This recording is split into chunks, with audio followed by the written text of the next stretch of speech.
মহিলাকে দেখিয়ে দেওয়া হবে তার শিশুর অবস্থা, পেটের পর্যায়ে একটি অবস্থায় সেই কাজে কি আছে প্রোটোকলে এসে গেছে। সেই পরিষেবা উপকারকে মানুষের দোয়ারে পৌঁছে দিয়েছে। স্বাস্থ্য পরিষেবার আমূল পরিবর্তন বাংলার যুগে ঘটছে।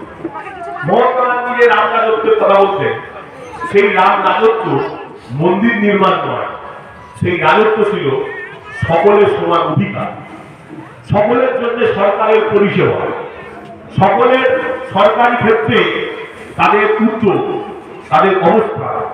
মমতা ব্যানার্জি দুয়ারে সরকারের মধ্যে দিয়ে সরকারকে যদি আজকে ফর্ম ফিল আপ করতে হবে, আপনাকে ব্লকে যেতে হবে। আপনার পাড়ায় যে দুয়ারে সরকার ক্যাম্প হয়, সেই ক্যাম্পে থেকে আপনি ফর্ম ফিল আপ করতে পারবেন। সরকারি কাজে ডাইরেক্ট একজন সাধারণ মানুষের ভূমিকা তিনি পাড়ায় সমাধানের মধ্যে দিয়ে করে রেখেছেন। যেখানে আপনার বুথের যে 10 লক্ষ টাকার কাজ হবে, কি কাজ হবে সেটা আপনি ঠিক করবেন, আপনার পঞ্চায়েত মেম্বার নয়। মানুষকে সরকারি কাজের সঙ্গে জড়িত করে নেওয়ার যে দিশা মমতা ব্যানার্জি দেখিয়েছে, মহাত্মা গান্ধীর যে স্বপ্নকে তিনি সাকার করেছেন, সেটা এর আগে ভারতবর্ষে কেউ করে দেখাতে সক্ষম হয়। সেটা মমতা ব্যানার্জি করে দিল। প্রত্যেকের জন্য সরকারি পরিষেবা। একটা কথা আপনারা বুকে হাত দিয়ে বলুন, 2011 আগে সরকারি পরিষেবা কি খায় না মাথায় মাথায় কজন পায় কেউ জানতো। আজকে গোটা অঞ্চল ঘুরলে হাতে মনে একটা দুটো বার্ধক্য ভাতা পায়। আজকে পাড়ায় পাড়ায় 50-60 করে বার্ধক্য ভাতা পায়। আজকে প্রতিটা মহিলার জন্য কন্যাশ্রী প্রকল্প, লক্ষ্মীর ভান্ডার, স্বাস্থ্য সাথী মমতা ব্যানার্জির ব্যবস্থা করছে।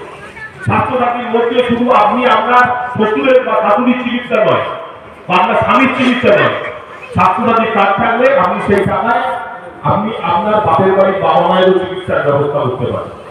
মহিলাদের এই অস্ত্র মমতা ব্যানার্জি হাতে তুলে দিয়ে লক্ষ্মীর ভান্ডার প্রত্যেকের জন্য মমতা ব্যানার্জি ব্যবস্থা করছে। সবুজ সাথী সাইকেল ছোট ছোট বাচ্চাদের জন্য। আমি যখন ছোটবেলায় পড়াশোনা করেছি, মাধ্যমিক উচ্চ মাধ্যমিক পাস করলে ভালোভাবে রেজাল্ট করলে আমাদের বাবা মারা সাইকেল কিনে দিত। আজকে ক্লাস 9-এ উঠলেই সাইকেল নিয়ে ছোট ছোট বাচ্চারা স্কুলে। আমরা যারা প্রাইমারি স্কুলে পড়াশোনা করেছি, আমরা দেখতাম আমরা আমাদের বন্ধুরা খালি পায়ে ছেঁড়া জামা কাপড় পরে স্কুলে চলে আসে। আজকে আপনার পাড়ার ছেলেরা নীল সাদা পোশাক পরে স্কুলে যায়, এটা দেখতেও আমাদের ভালো লাগে। এই প্রকল্প, এই পরিষেবা মমতা ব্যানার্জি দিয়েছে। এই ক্ষেত্রে কোনো আক্রমণ নয়, কে বিজেপি, কে সিপিএম, কে তৃণমূল, কে কংগ্রেস সেগুলো বাদ বিচার করেনি। সবার জন্য পরিষেবা মমতা ব্যানার্জি ব্যবস্থা করে দিয়েছে।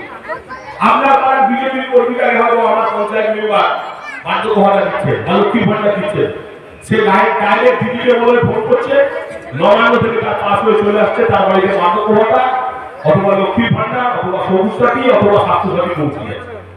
মমতা ব্যানার্জি দেখিয়েছে সরকারকে রাজনীতি উঠতে হবে।